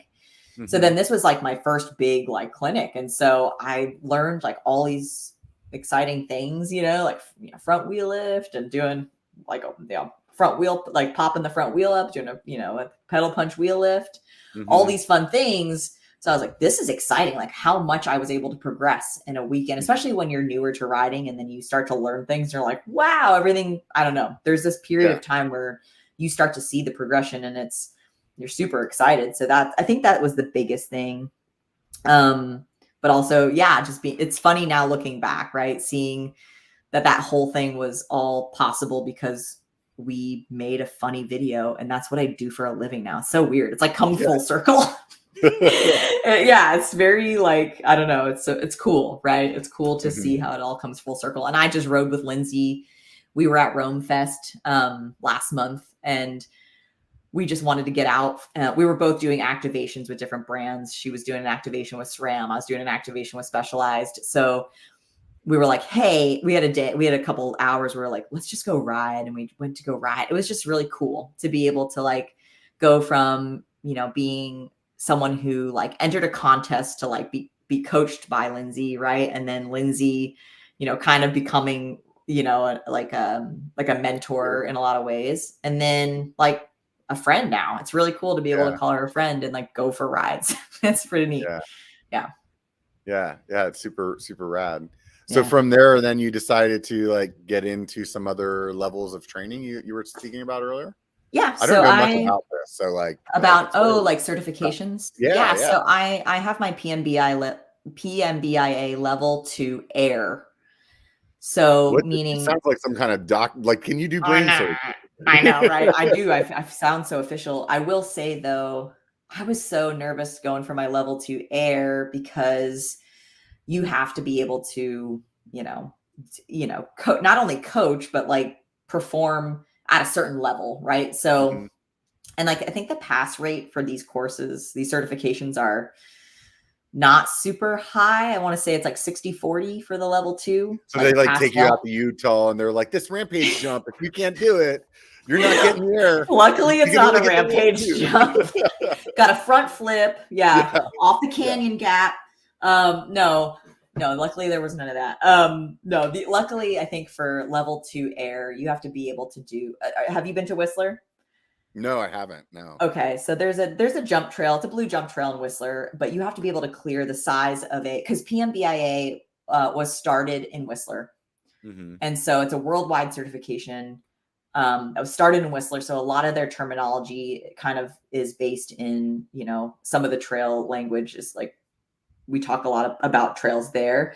There's a jump trail there called Crank It Up. So for level 2 air, you have to be able to comfortably clear all the jumps on a Crank It Up style trail. And so I would say they're like 10-foot jumps, like they're tabletop 10-foot, probably about 10-foot jumps. Anyway, and like a certain, I think like 5-foot drops, 5 to 6-foot drops you have to be comfortable with. So consistency, they want to see consistency. So they're, you're being judged on your level of riding, but also your coaching. And I remember I hadn't studied for something in a long time. I'm out of school, however many years now. I'm 36, so I don't know how many years that is, but I hadn't studied for something probably since my level 1. And level 1 was definitely a little easier than level 2. And every night more like book kind of stuff, like how to train, or like, I mean, it's still pretty intensive, and it's still 3 to 4 days of on trail. If you're learning too. So you had to go to a class for the level 1 thing.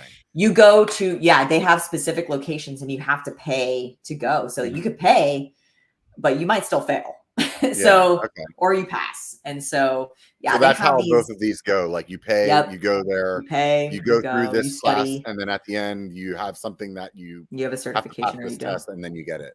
Right. And I think you're being evaluated the whole time. So the whole 4 days you're being evaluated. And I remember just like studying all these notes, you have to like, and so you also on the fly have to coach. So sometimes, the instructor trainer will say, hey, Jess, could you give this first part of the lesson for high speed cornering? And so right then and there, you just have to, then and you're teaching the rest of the group. So you're like practice teaching on the rest of the group. Mhm. So it's pretty stressful. I was definitely stressing, but it was a lot of class fun. that you're in? Like how many other people are you there Usually, with? I think ours had 6. I don't think you want more than 8 in a Yeah, certification course. I think we had 6 or 7, only half passed. Oh wow. So Man. it's not, Yeah. it's tough. And so, So what was yeah, the most nerve-wracking part for you? Is there like some kind of book part or the whole like thing. Oh, well, there's no written everything? test, but there's a general, I think one, it's you need to start showing consistency, right?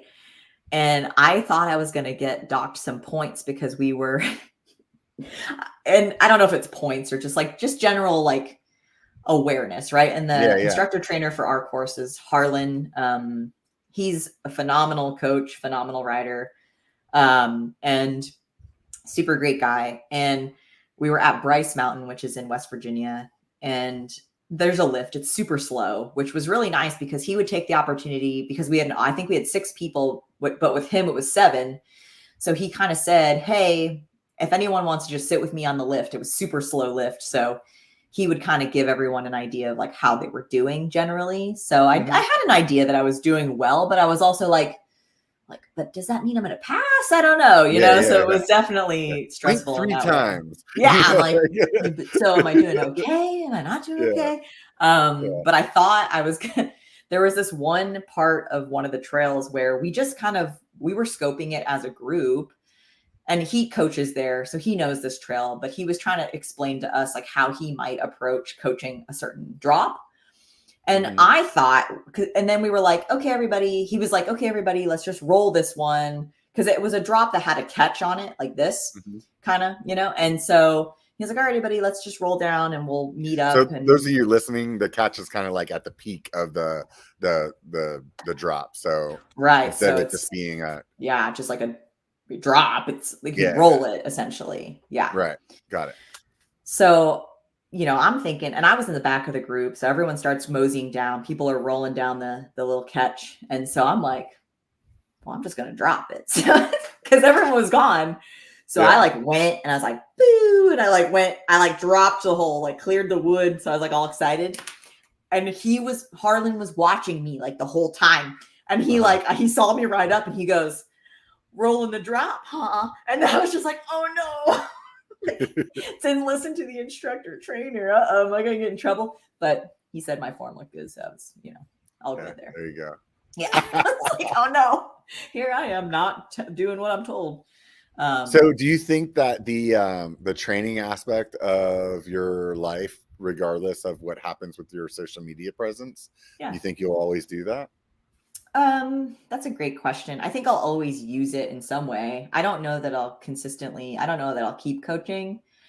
I love it, but at the same time, I think about impact and how much impact I can have coaching versus doing the content stuff. And so that's the struggle I have is I think I'll want to keep my certifications up to date because I do think there's benefit to doing special guest coaching type situations where I go somewhere and I could coach. And I actually think for anyone out there who's even interested in coaching, the certification courses, you learn so much. It's super cool. I think it's, even if they have modules where you don't necessarily go for your certification. They're kind of like a teaching module where you could just kind of go.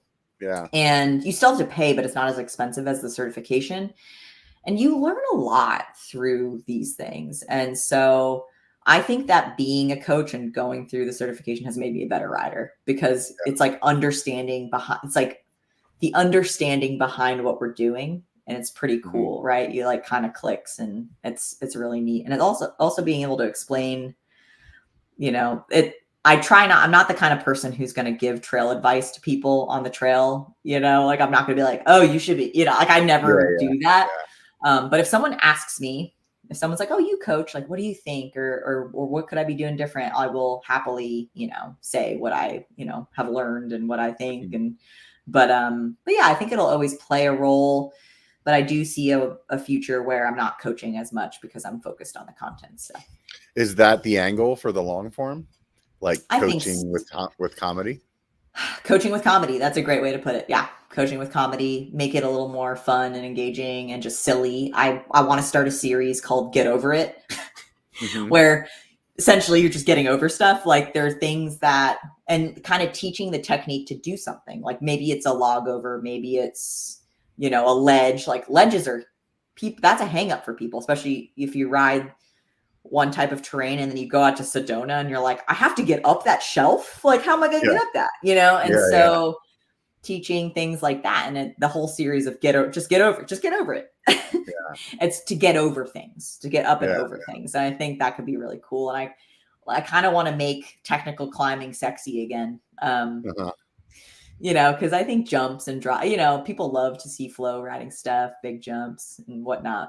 But I think tech stuff is really cool. Like I love that kind of riding. So I'm 100% with you on the tech stuff. I mean, I got a good buddy that loves jumping and like going fast. And like one of my most favorite places that I've ridden, we probably didn't go over 10 miles an hour the entire day, And it's like I tell him, I'm like, my kind of day. Place in the planet, man. You got to go, and he's like, that doesn't sound fun at all.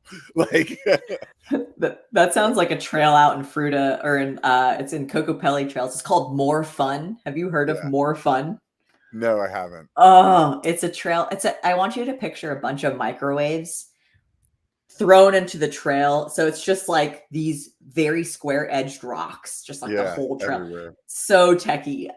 But yeah, the whole like not going over. I mean, you might be going like 2 to 3 miles an hour on that. Yeah. Not even, who knows? Yeah. You get a couple of spots where you hit like 10 and you're like, dude, all the flying. Flying right now. So fast. Yeah, no, that I think that as you're explaining your kind of like funny style teaching videos in my mind, I see like the way that skits in short form like give you like these funny comedic parts in like short bursts that could play really well into you telling this story of like how to do something. And I think it's very proven that anything educational, like teaching people skill set, is it does very well on the long form. I mean, look at Kyle and April, like Kyle's. Oh yeah, like that's really what made their channel blow up, was them like teaching, and that's same with Phil, like Phil. Totally, that was his thing, is teaching like people like people like Jeff Lenoski that are like showing the skill set like. So I think that it's very proven. And I think that at the end of the day, anything funny is like relatable. So like you could potentially have somebody who knows how to wheelie, watch how to wheelie video just because they know it's going to be funny.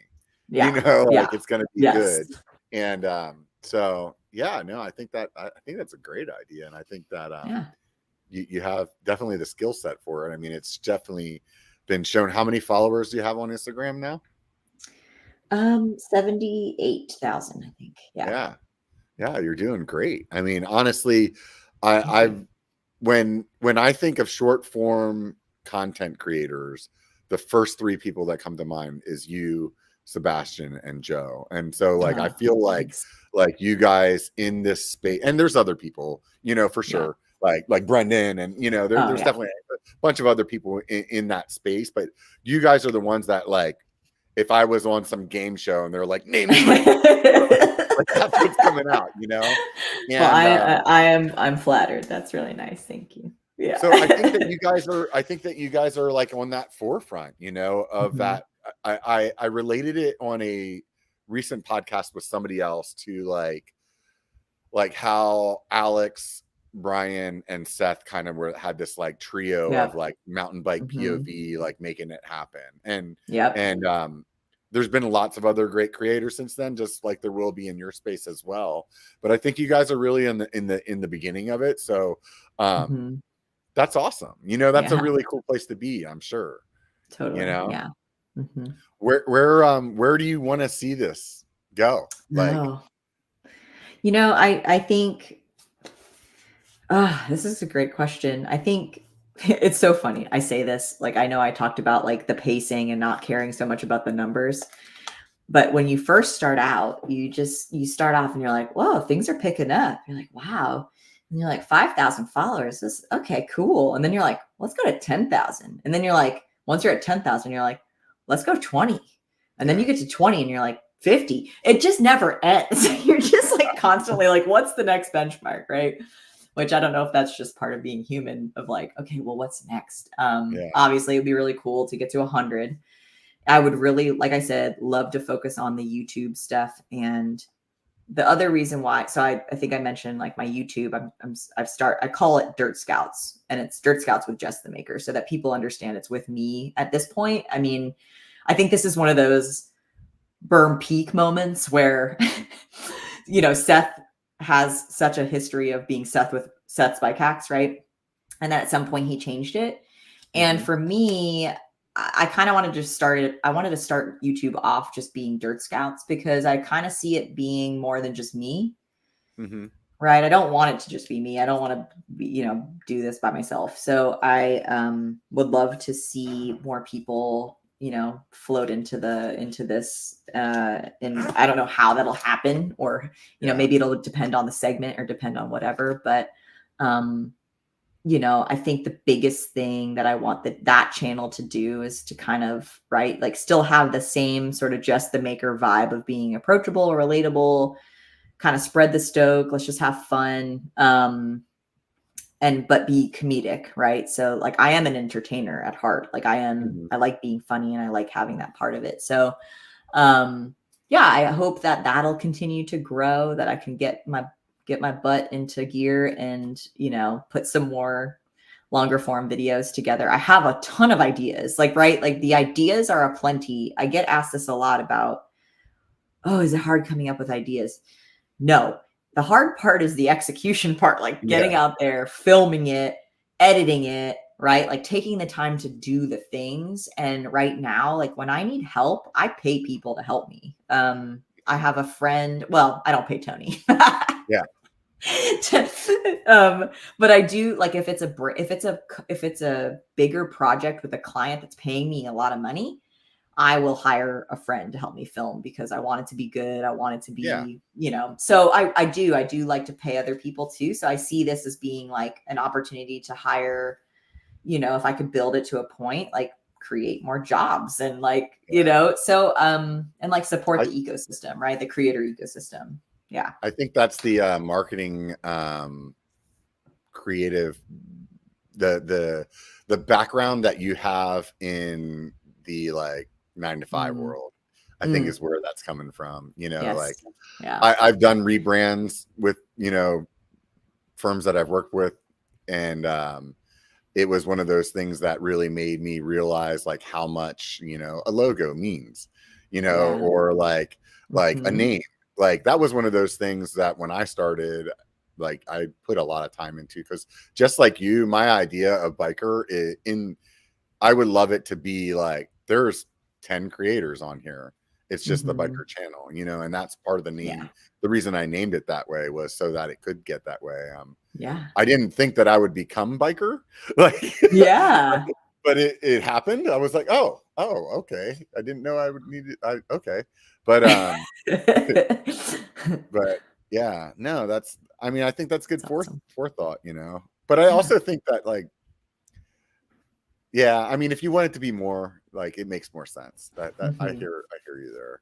Do you think that you should have like a separate, like Jess the Maker on YouTube just for like your short form content instead? Yeah. And I've been posting it to the same, like to Dirt Scouts. And I think I don't even know if you call it a handle on YouTube, but it is still Jess the Maker. So I kind of see Dirt Scouts being kind of like the overarching like brand, but I'm just part of it, and I'll still post some short form stuff there too. Yeah. So interesting.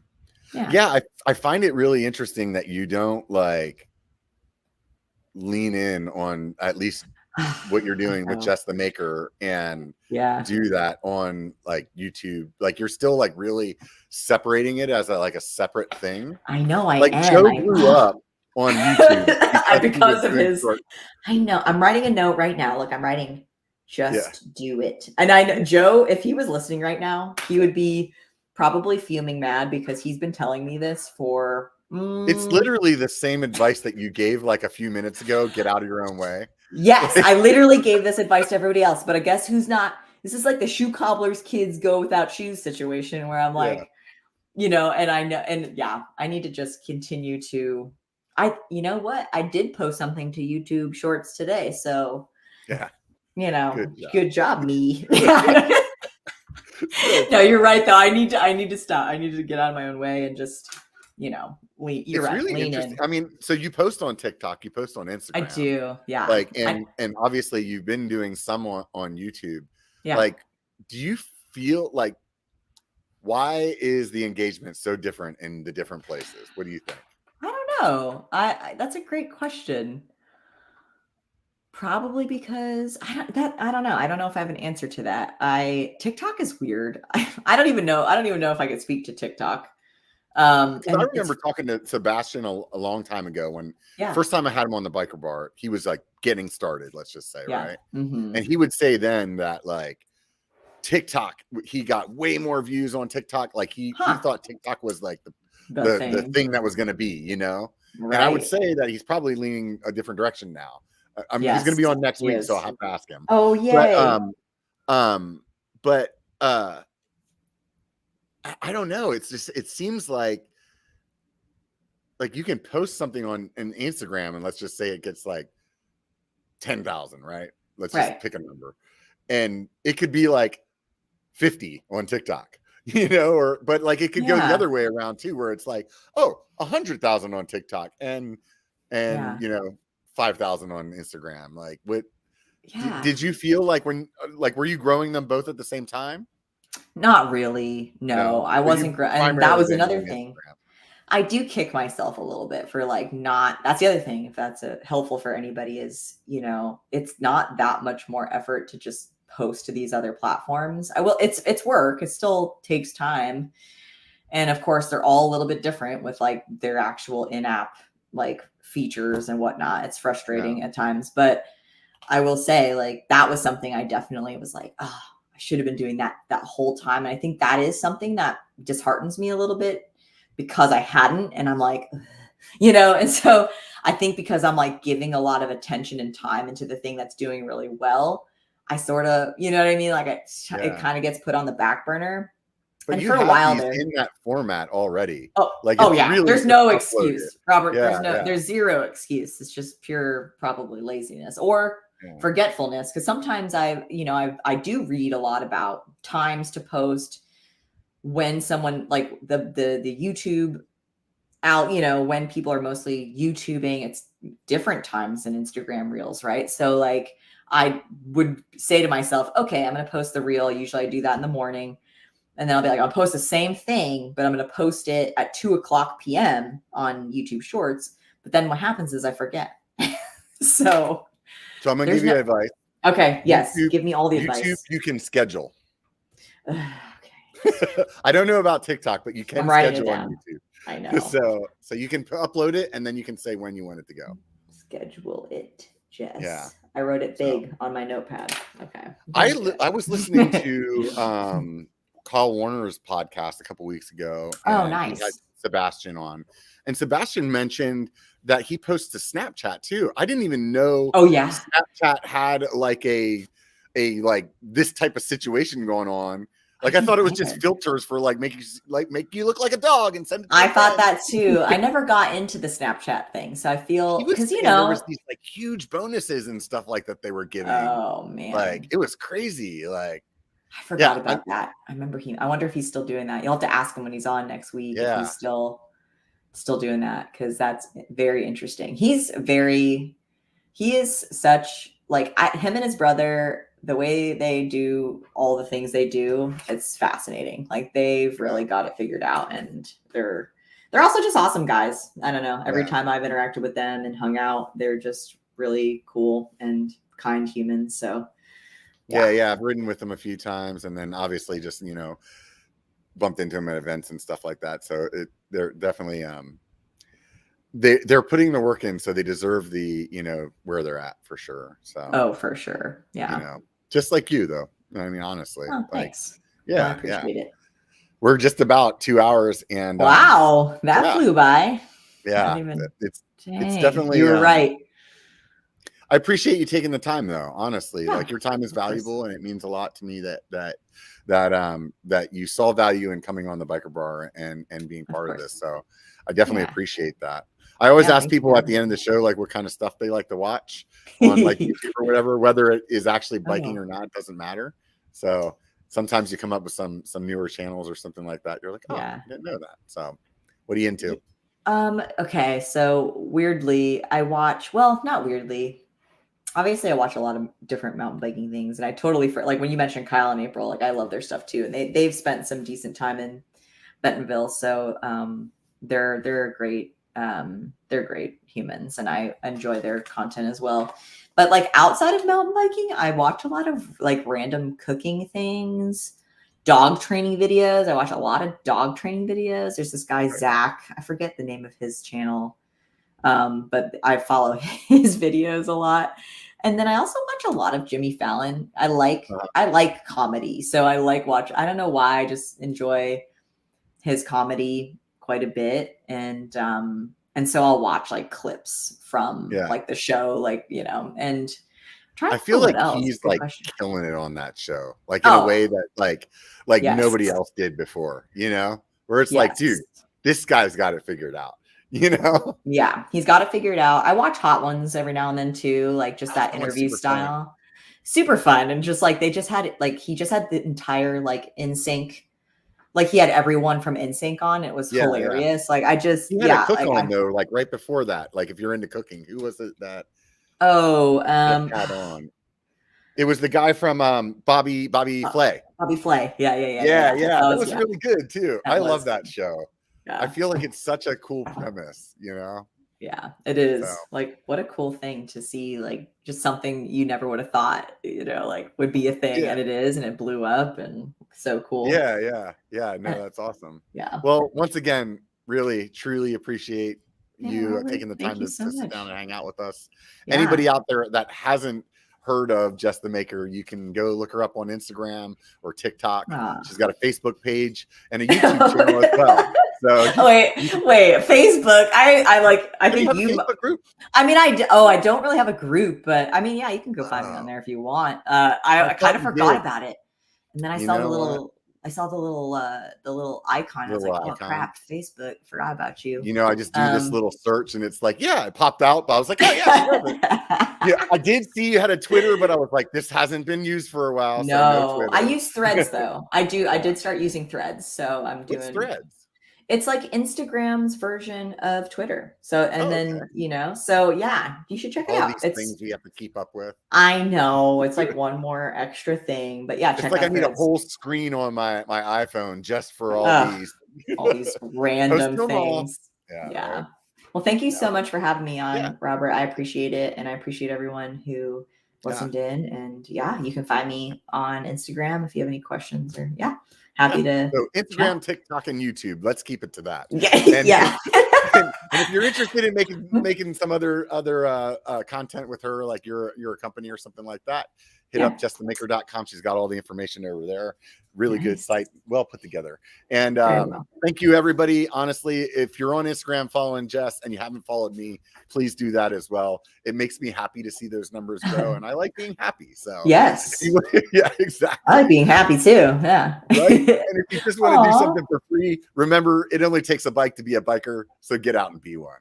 Aw, I love it.